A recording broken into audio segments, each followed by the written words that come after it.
Hello guys, and welcome back to the channel, where today guys, I'll be showing you how to know if someone blocked you on WhatsApp Business. So guys, the first thing that you of course need to do is go and on the App Store or the Google Play Store, whichever you of course have, and go and download the WhatsApp Business application. Now when you did that, you just need to go and link your account, link your number to your account. And guys, if you're having a hard time doing this, you can always go to our YouTube channel where we have plenty of how to WhatsApp business videos where you can see how you can do this. Now guys, that we got that out of the way, let's see what we actually have in front of us here. So as you can see here, we have the official WhatsApp application where we can go and see down here, we can see updates, we can see calls, we can see tools, we can see chats, and we can see the settings option.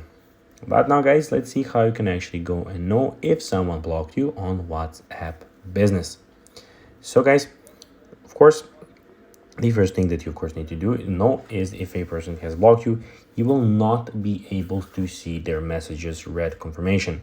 So you will not have the double check mark, which is the blue, You will still be able to see messages sent confirmations, single gray check. So you'll have the marks that you sent the message, but you will not have the double marks that it is received, nor that it is read by being blue.